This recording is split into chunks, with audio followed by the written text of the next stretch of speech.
cooperative, association, foundation, and residential property law to combat the effects of the COVID-19 pandemic.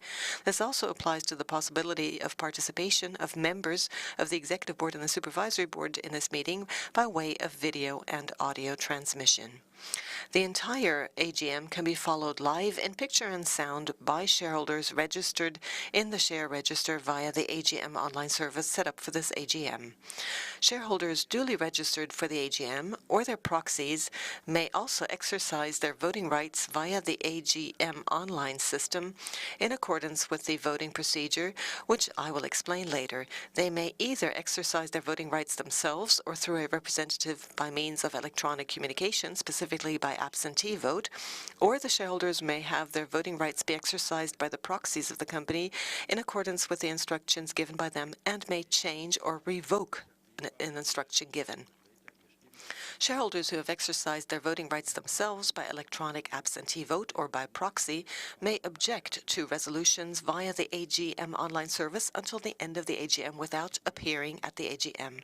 Mr. Wilhelm Dietrich Müller and the Dachverband der kritischen Aktionärinnen und Aktionäre proposed under Agenda Item 2 not to approve or to refuse to approve the actions of any member of the Executive Board for the 2020-2021 financial year.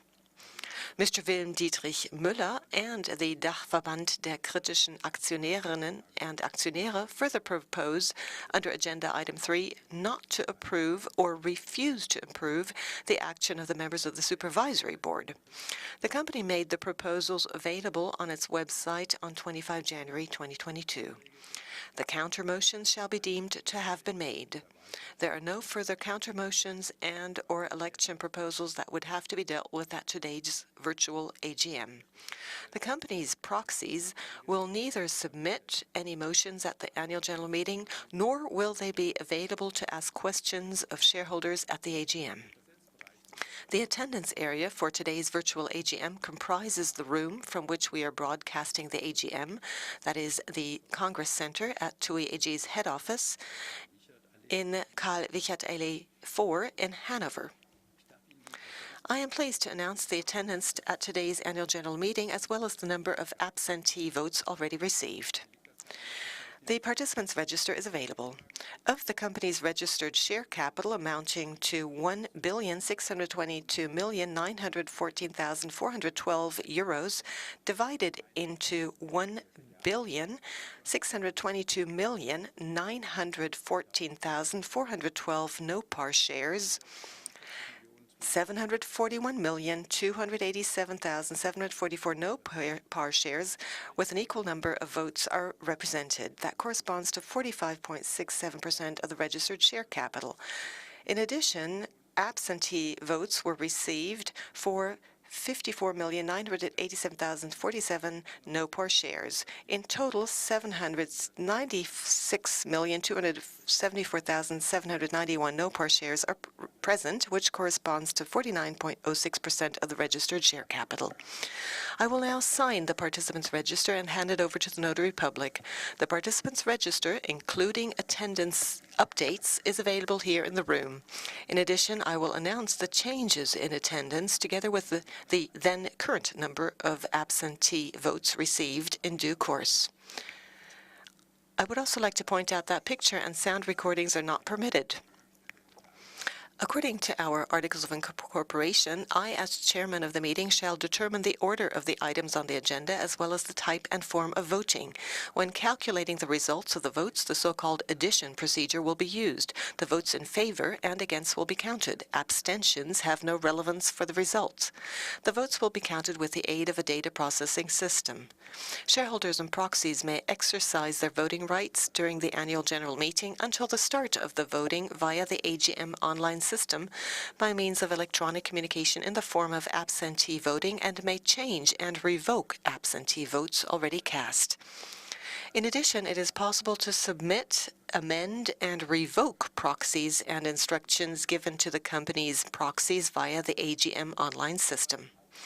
This shall also apply in each case if absentee votes have already been cast or proxies and instructions have already been issued in the run-up to the AGM, irrespective of whether this has been done via the AGM online system or by letter, fax, or, to the extent possible or permissible, by email.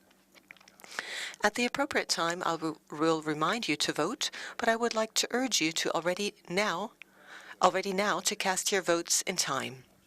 Immediately before the vote, I will again explain in more detail the voting procedure and also voting by proxy.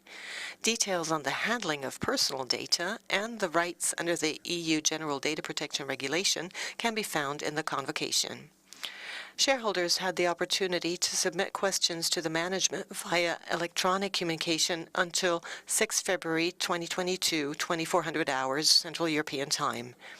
It is not intended to ask questions after this deadline and during the virtual annual general meeting. As a matter of principle, questioners are not mentioned by name when answering questions unless this was expressly requested. All duly submitted questions will be answered. In the interest of an expeditious process, the management may also answer questions in summary form.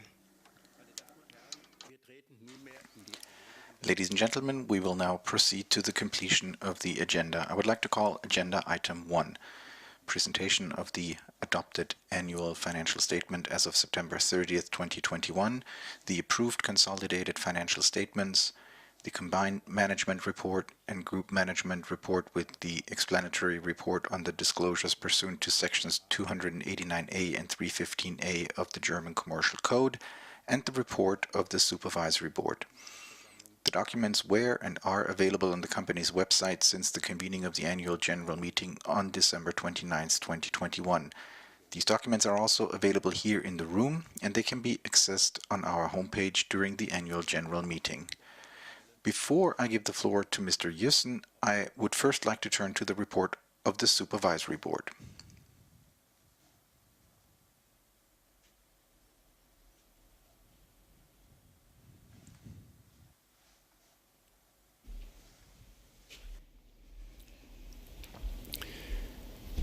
Liebe Aktionärinnen und Aktionäre.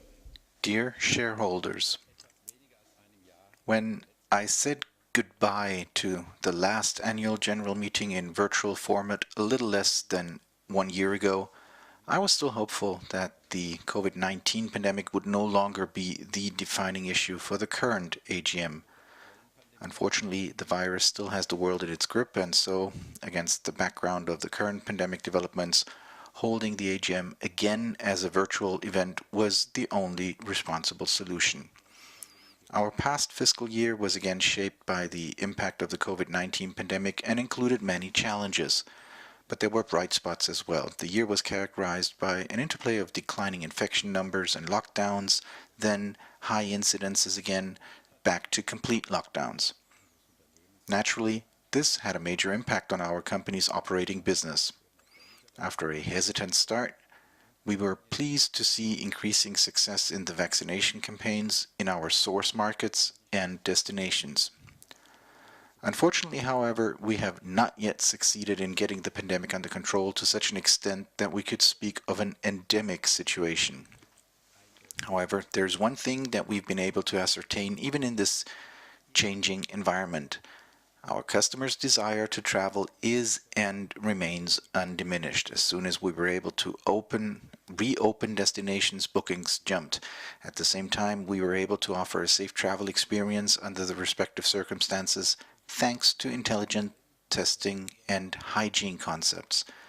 And so, especially during the summer season, we were able to devote ourselves to reopening our hotels and providing flight capacities in most destinations and to putting our ships to sea again. This was helped not only by our continuously improved hygiene concepts, flexible cancellation and rebooking options also provided customers with the security they needed to decide to travel with us. The TUI brand continues to stand for unforgettable vacation experiences, quality, and safety, and thus enjoys the trust of our customers. In addition to general topics of Supervisory Board work, the focus of our Supervisory Board activities was then also on closely supporting the Executive Board in the volatile market environment characterized by COVID-19. The main focus here was on the structural and financial consequences of the operational standstill and the resumption of business operations. As you can see from my remarks in the annual report, the Supervisory Board was particularly concerned with liquidity developments and further stabilization and refinancing measures for our company. Mr. Joussen will go into more detail regarding the measures themselves in his speech. Outside the meetings, too, I was in constant and trusting contact with the members of the Board of Management and the Chairman of the Audit Committee, Professor Ernst. However, the past fiscal year did not only represent challenges but also opportunities. We used the operational standstill caused by the pandemic to drive forward the transformation into a digital platform company.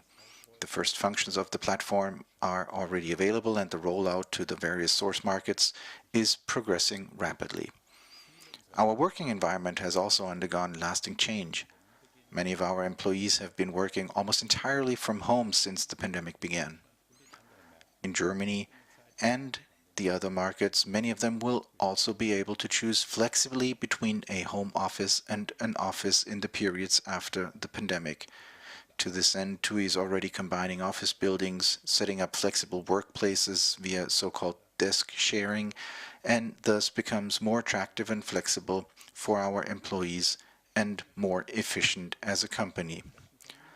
I would now like to turn to the changes in the Executive Board. Effective as of July 1st, 2021, the Supervisory Board has appointed Ms. Sibylle Reis as a member of the Board of Management and Labor Director. In addition to human resources, she has also taken over responsibility for security, health and safety from Dr. Eller. In December 2020, Dr. Eller had already announced that she did not wish to renew her Executive Board contract, which was scheduled to expire in the fall of 2021. I would like to take this opportunity to thank Dr. Eller most sincerely for her commitment and wish her all the best for the future. At the same time, also on behalf of the entire Supervisory Board, I wish Ms. Reis every success in her new duties. I already informed you in detail about the changes on the Supervisory Board on the side of the employee representatives and the shareholder representatives at the AGM in March 2021. The colleagues also introduced themselves to you at that time in short video messages. For the sake of completeness, let me mention once again that you, dear shareholders, elected Dr. Jutta Dönges and Ms. Janina Kugel to the Supervisory Board of TUI AG by a large majority, and that you confirmed Mr. Alexei Mordashov and Professor Dr. Edgar Ernst as members of the Supervisory Board. In view of the current challenges, which concern not only the purely operational business, but also our position in the financial market and our repositioning, Dr. Dönges and Ms. Kugel bring valuable experience and expertise to the table and are an ideal addition to our board. To conclude my remarks, dear shareholders, I would once again like to address you directly. You have repeatedly demonstrated your confidence in our fundamentally intact and competitive business model during the course of the pandemic. And you have repeatedly shown that you believe in TUI's continued existence, recovery, and future competitiveness in a post-COVID-19 market environment, and that you have confidence in management. You have given us your very personal support in the context of 2 capital raises with high acceptance rates of the subscription offers. On behalf of the entire Supervisory Board, I would like to express my sincere gratitude to you for this. I would therefore like to conclude my report on behalf of the Supervisory Board by expressing my sincere gratitude to all employees and management for an outstanding performance. The past fiscal year was full of challenges for the company and thus also for the employees. Mr. Joussen has already stated on many occasions, TUI and the TUI team can handle a crisis, and the Supervisory Board is very aware that each and every individual in his or her respective area of responsibility has made an important contribution to overcoming this crisis. This concludes my remarks on the report of the Supervisory Board.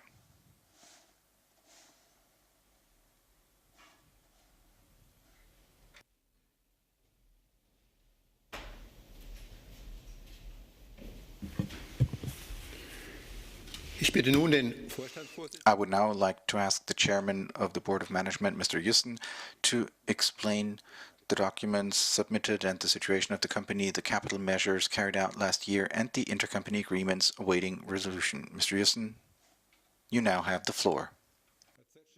Dr. Zetsche, thank you very much. Ladies and gentlemen, dear shareholders, I would also like to welcome you very warmly to this year's annual general meeting. Our lives continue to be defined by the pandemic. This is also the reason why we also again meet virtually today. A face-to-face meeting would not have been an option against the backdrop of the current infections and the continuing restrictions. I'm therefore all the more pleased to welcome you again virtually today, directly from our company headquarters in Hanover. As in fiscal year 21 was dominated by the COVID crisis. However, we saw a strong recovery in the tourism markets in the fourth quarter. Of the 5.4 million customers in fiscal year 21, 3.8 million customers traveled with us in the fourth quarter. Our hotel and resorts divisions were especially successful, and also then the regions Germany, Belgium, and the Netherlands. And we had already achieved positive EBIT contributions again in these areas. The strength of the market recovery is also reflected in the fact that we generated positive cash flow of 1.4 billion in the fourth quarter of the fiscal year. Our liquidity currently is at 3.3 billion euros.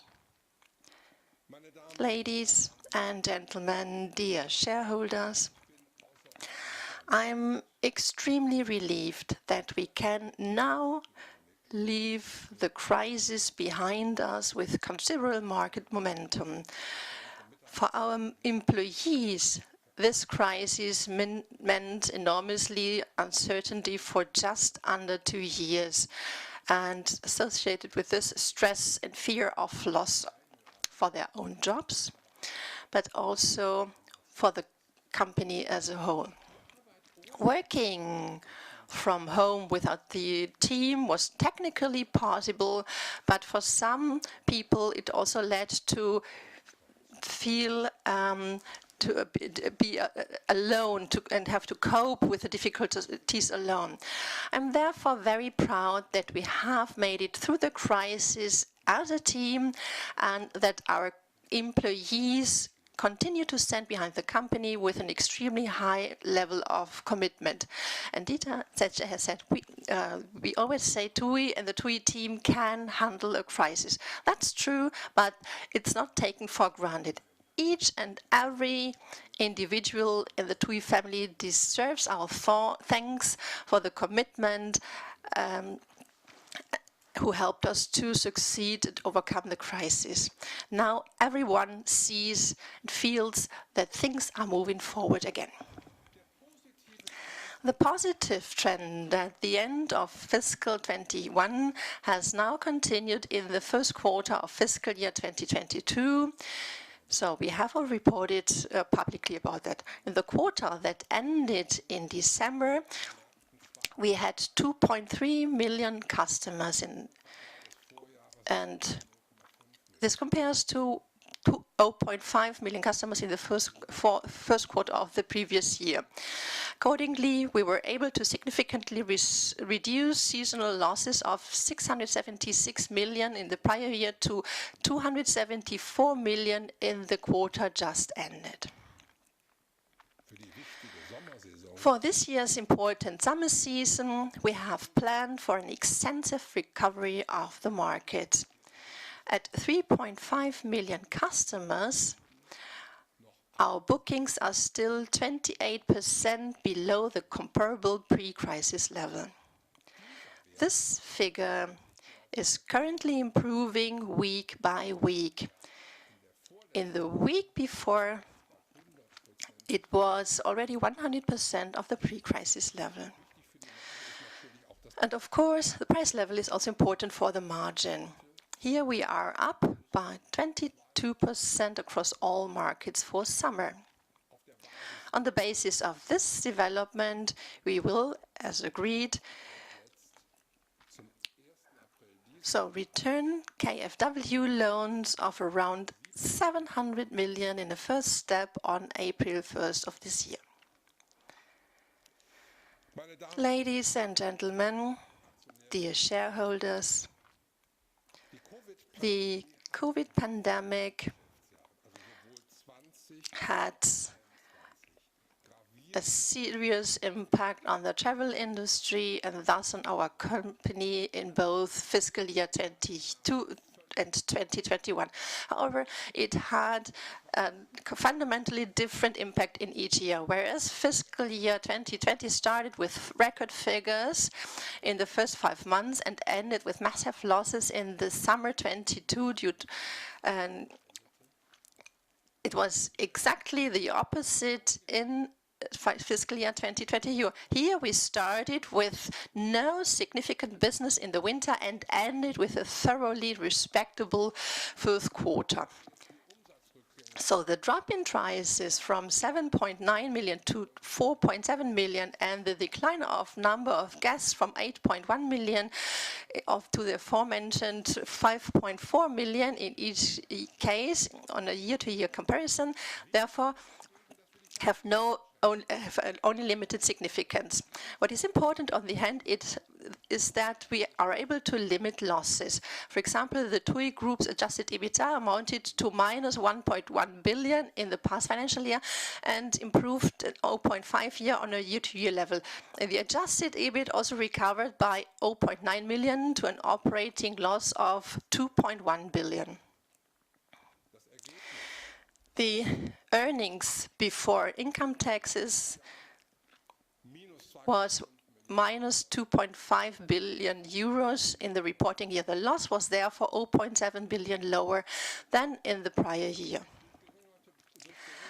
As a result of lower gross capital expenditures and the sale of strategically relevant company shares, and in particular our 49% shareholding in the real estate portfolio of US hotels, the group had a cash inflow from net investments in property, plant and equipment and financial assets of 699 million in the reporting year.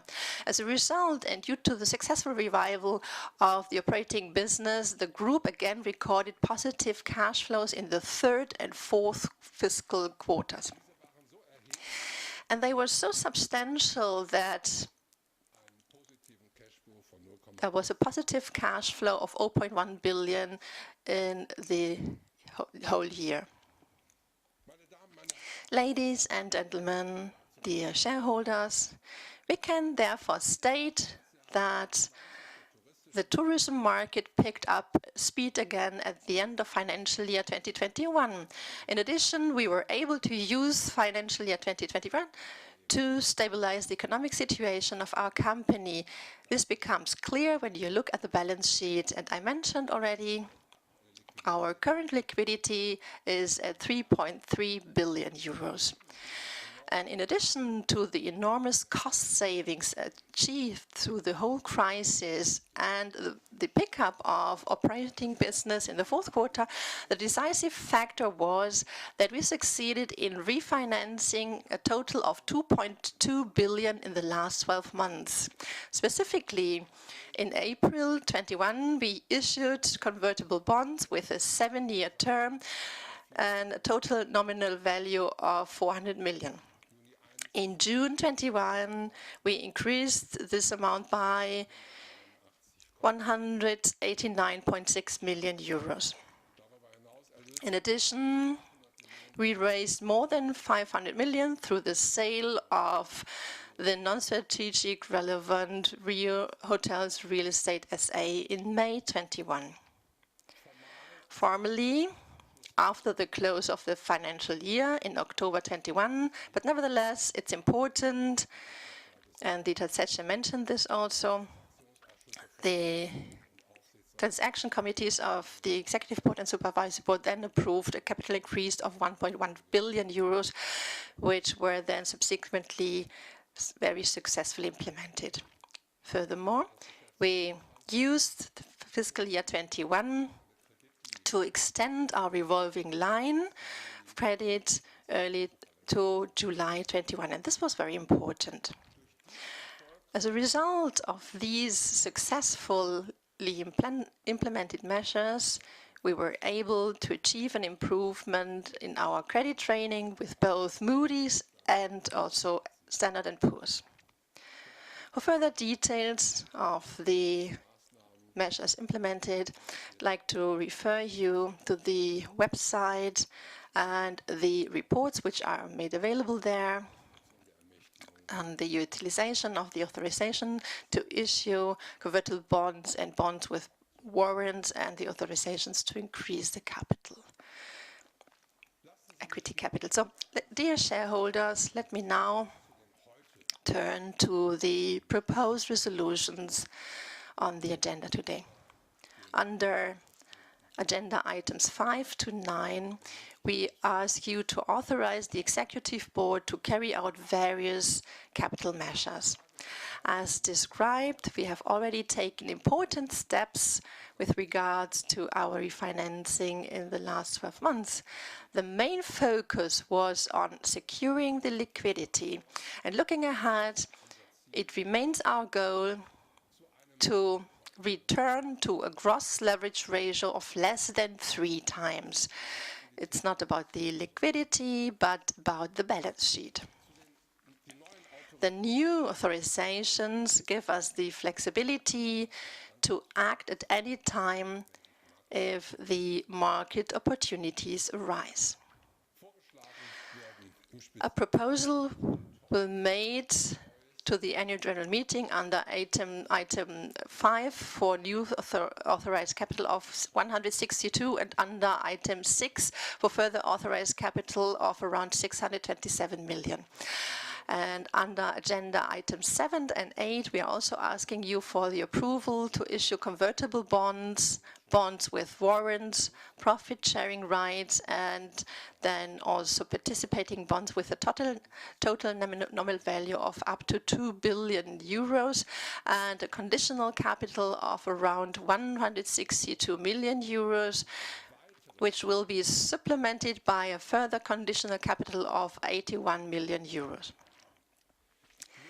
In addition to these standard resolutions, under agenda item 9, we are asking you for the approval for further authorized capital of 671 million euros to be used for the repayment of the Economic Stabilization Fund silent participation 2 granted in January 21. For further details of these resolutions, I also would like to refer you to the invitation to this AGM. Let me then turn to the remaining agenda items not shown in this chart. Agenda item 10 concerns the approval of the compensation report, and Dr. Zetsche has already then entered into details. And then we have to mention agenda item 11, in which we ask you to approve the profit and loss transfer agreements between TUI AG on one side and DEFAG Beteiligungsverwaltungsgesellschaft 1 and DEFAG Beteiligungsgesellschaft 3. The purpose of these resolutions is to secure the continued recognition of the income tax unity between TUI AG and the 2 wholly owned subsidiaries. The adjustment of the previously existing profit and loss transfer agreements was and is necessary due to changes in the tax framework. And again, here you will find further details in the invitation and on the reports made available on the website. Ladies and gentlemen, dear shareholders, let me now turn to the market, which may have suffered enormously in the short term as a result of the crisis, but is uniquely in its appeal in the long term. And there are two strong favors. Travel is still a mega trend. This is number one. People are staying healthier, longer, getting older, have more time, and have more disposable income. And all of this has been true for the last 15 years before the crisis and has kept the market growing at the rate of twice the gross national product growth. And since the basic data have not changed, and in addition the household savings rate is at a historically very high level, the growth dynamics based in this data will not change. The demand for holidays and travel will remain high and possibly rise even further. In addition to the demographic change, so the aging society was still young, there is a new phenomenon that can be described with the expression experience is the new luxury. This is about the fact that it is becoming increasingly important for more and more people to experience something than rather owning something.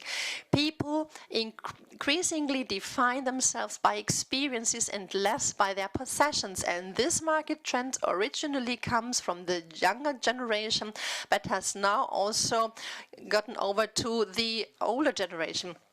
The new quest for experiences not naturally benefits travel in particular. Secondly, tourism is not only a megatrend, but is a force for good. Without tourism, destinations lack investment and direct spending by customers. Without tourism, there's hardly any basis for economic growth, especially in many emerging and developing countries, but also in countries of Southern Europe. For most destinations, tourism enables participation in global value creation. As the most important economic sector in most destinations, tourism also contributes significantly to enabling social participation. And this means education, training, for example, which play a central role here. Without tourism and without economic and social sustainability, it is also difficult to ensure environmental sustainability in the destinations. So if people do not know how to finance their lives today, will hardly provide for the environment of tomorrow. And the experience shows that industries and companies that ensure economic, social, and ecological sustainability in equal measure have particularly good growth prospects. This is particularly true for tourism, as shown above. In particular, the experience of the past 2 years clearly shows that without tourism, the situation quickly becomes difficult in especially destinations. You could sum it up like this: without tourism, many things get worse and nothing gets better. And TUI has a special role to play here. As a long-standing partner in most destinations, we not only ensure sustainable economic and social conditions, but as a market leader, we also feel responsible for environmental sustainability of our industry. We were always have always been a leader in this area. For example, we operate most ecologically efficient air fleets and cruise ships. Our hotels are comprehensively environmentally certified with over 60% in the last year before the pandemic. Now, naturally, we want to remain in this position. One of the very most activities in this area is our co-lab in Rhodes, which I officially launched with the Greek Prime Minister Mitsotakis in January of this year. Together, we want to show in Rhodes how the transformation can lead to a sustainable destination, and closely aligning ourselves to the United Nations Sustainable Development Goal. And with the CoLab, we want to make roads to a sustainable destination of the future. In this way, the island can also become a model for many other destinations around the world. That's our objective. Ladies and gentlemen, dear shareholders, we therefore have good reasons to assume that tourism will return to its very strong pre-crisis growth rates after the crisis. But are we as TUI also in a position to participate adequately in this and emerge from the crisis as a winner? We think so, because we have done our homework during the crisis. Our activities are focused on the following 4 areas. First, development of new growth markets in the fields of activities and excursions. The global market of excursions activities is not only the 3rd largest tourism market after flights and hotels, but also larger than cruise shipping. And it has also a special growth dynamic, and thus the tourist market of excursions and activities was able to grow at over 8% per year in the years before the crisis. It's more than other areas. Moreover, the market is then also very fragmented, with several 100,000 operators are active in it. Some people say even millions. The market for excursions and activities is a little digitalized. The main distribution channel is still the bulletin board in the hotel. Therefore, the opportunities here lie in the consolidation and digitization of the market. Based on our incoming agencies and the digital platform Joussen, we were able to complete the targeted full integration in our company during the crisis. And the amusement activities are offered to our customers in our TUI app in a customized way. This means individually for each customer. Providers of excursions and activities only need an internet connection to offer their activities to our 21 million customers. The offer is already made directly after the purchase of the trip, when the customer finds his travel documents in the app. We can already see today how the great potential is here. And while in the past quarter, revenue from activities sold per customer remained stable, the revenue per customer via the app increased by 7 times. The total sales of all activities in the direct customer base via the new strategic partners was already above the pre-crisis level. The only segment in our company which already today is already above the pre-crisis level.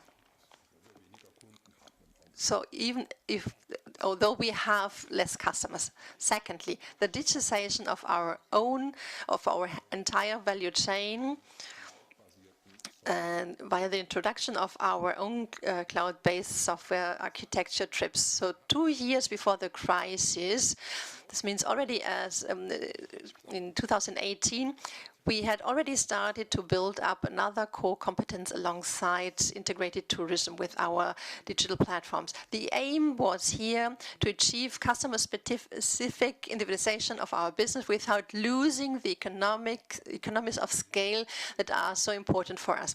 Mass customization for our 21 million customers not only means a significant increase in the relevance of the offering, but is also the basis for further growth through additional sales in our customer base. For example, activities and excursions. The transformation affects all of our core systems, such as booking and pricing platforms, purchasing and inventory systems, customer data and sales systems. For all these systems, the goal was and is to achieve a mass individualization, differentiation in the market, and growth, essentially through our own development. As a result, TRIPS is now cloud-based, open, and available on a globally uniform way. During the crisis, the architecture was fully rolled out for the first time in Belgium and Netherlands, and the results are impressive. Our goals appear realistic based on our initial experience. TRIPS will be available to our 21 million customers and implement innovations on a weekly basis worldwide. Our target of saving significantly more than 100 million after the completion of the global rollout is a very positive further effect. And in this context, the standstill during the crisis has given us the opportunity to carry out the very complex initial installation and the transformation of the relevant business processes, practically excluding customers and thus without any major risks in the market. And over the next few years, we will roll out TRIPS in the other markets and then will close down the legacy systems and complete the global transformation. Now, the third point is the implementation of our asset-right financing strategy. The transformation of our company from a tour operator to an integrated tourism company that not only sells vacations, but designs, finances, builds, and operates and markets vacation and holiday experiences was a successful transformation process until 2021. The benefits are still obvious today. While competition is increasing in distribution due to digital platforms, the offers in the destinations differ enormously. According the shares of our hotels and resorts, as well as our cruise business in the company's total earnings had grown to just 70% before the crisis. However, there is also a strategic disadvantage. So, growth is limited by our own content development and the corresponding investments. And we are now trying to resolve this contradiction by decoupling growth in this area from the investments on our balance sheet. In cruises, we do this by making the investments in joint venture companies that are not consolidated and therefore not on our balance sheet. In hotels, we have also these joint venture structures, but the hotel funds which we have initiated will be now more important. We have now announced the first major hotel fund, and it will allow us now to mobilize equity for hotel growth, and which is focused on real estate. And the funds in this asset class are enormous. And the investment within the scope of our hotel investments is extremely attractive. We expect that in the long run, this will enable us to increase profitability through differentiated products and at the same time realize high growth ambitions. The fourth point, the realization of savings from the global realignment program. In the past fiscal year, 240 million euros of the promised 400 million annual cost savings were already reflected in earnings. In the fiscal year now, we will complete the global realignment program and already realize 340 million cost savings, and we will thus complete the realignment program 1 year earlier than promised. And in doing so, we have then achieved cost savings without any loss of quality and without compromising on growth. The key to this was and is the consistent digitization and globalization of all essential business processes. I have already talked about the positive effects of digitization, and particularly the enormous opportunities of mass individualization for customers, but the cost effects are also just as important. And we expect that the efficiencies will be reflected to a large extent in increased profitability. Following the planned rapid reduction of our debt, which has grown during the crisis, the higher profitability will then be more decisive for sustainability and increasing the value of our company. Ladies and gentlemen, dear shareholders, let me now conclude. TUI of the future will once again differ significantly from TUI of the past. Through the implementation of the above-mentioned measures, we will significantly reduce our debt level and at the same time grow in such a way that we achieve an EBIT target which is significantly above the pre-crisis level.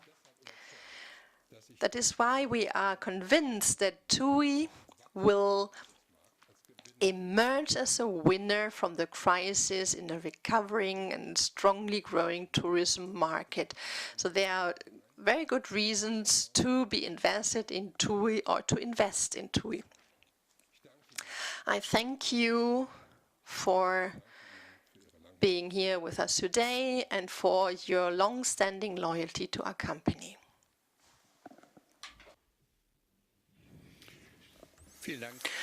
Thank you very much, Mr. Joussen, for your explanations. Ladies and gentlemen, before we proceed and begin to answer the questions received, I would like to call and briefly explain the other items on the agenda. Under agenda item 2, we are asking you for your formal approval of the actions of the members of the Executive Board for the financial year that ended on the 30th of September 2021. Under agenda item 3, we are asking you for your formal approval of the actions of the members of the Supervisory Board for the financial year that ended on the 30th of September 2021.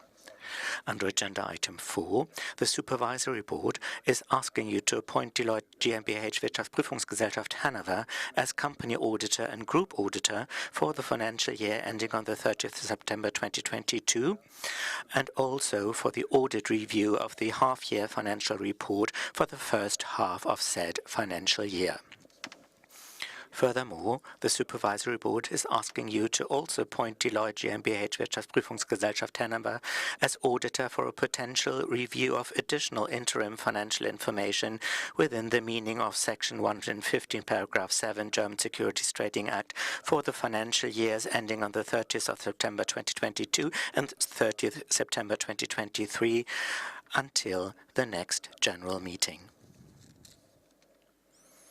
Under agenda item 5, the Executive Board and the Supervisory Board are asking you for your approval of the authorization of the Executive Board to increase the share capital of the company with the option to exclude subscription rights pursuant to inter alia Section 203, paragraph 2 and Section 186, paragraph 3, sentence 4 German Stock Corporation Act. Under agenda item 6, the Executive Board and the Supervisory Board are asking you for your approval of the authorization of the Executive Board to increase the share capital of the company with the option to exclude subscription rights, including inter alia increases against contributions in kind.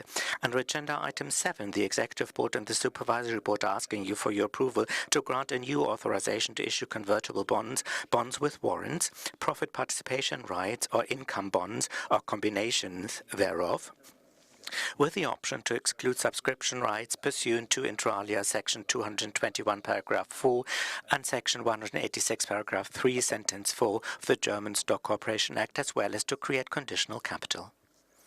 Under agenda item 8, the Executive Board and the Supervisory Board are asking you for your approval to create further conditional capital. Under agenda item 9, the Executive Board and the Supervisory Board are asking you for your approval to grant an authorization to the Executive Board to increase the share capital of the company with the option to exclude subscription rights pursuant to Section 203, paragraph 2 and Section 186, paragraph 3, sentence 4 of the German Stock Corporation Act in order to repay a silent participation of the Economic Stabilization Fund. The reports by the Executive Board on the agenda items 5 to 9 form part of the invitation document, which can also be retrieved from the company's website. Under Agenda Item 10, the Executive Board and the Supervisory Board are asking you for your approval of the remuneration report for the financial year that ended on the 30th of September 2021, prepared and audited pursuant to Section 162 of the German Stock Corporation Act. On Agenda Item 10, the remuneration report for the financial year that ended on the 30th of September 2021 can also be retrieved from the company's website as part of the invitation document. Under Agenda Item 11, the Executive Board and the Supervisory Board are asking you for your approval of profit and loss transfer agreements between TUI AG and DEFAG Beteiligungsverwaltungs GmbH 1, as well as between TUI AG and DEFAG Beteiligungsverwaltungs GmbH 3. The final draft of the profit and loss transfer agreements as per the 19th of November 2021, the annual financial statements of TUI AG, DEFAG Beteiligungsverwaltungs GmbH 1 and DEFAG Beteiligungs GmbH 3 for the financial years 2018-19, 2019-20 and 2020-21, as well as the joint report established by the Executive Board of TUI AG as well as the management of DEFAG Beteiligungsverwaltungs GmbH 1 and DEFAG Beteiligungsverwaltungs GmbH 3, respectively, pursuant to Section 293A German Stock Corporation Act, have been available on the company's website since the convocation of the general meeting on the 29th of December 2021 and are still available there. These documents are also available for inspection here in this very room and can be retrieved from our website during the general meeting.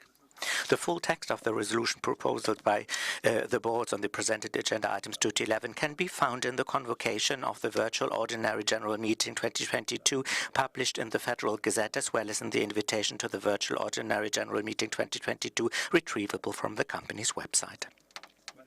Ladies and gentlemen, we will now begin to answer your questions. As announced, Mr. Rieken from Corporate Communications is going to assist us in answering the questions. He's going to read out each question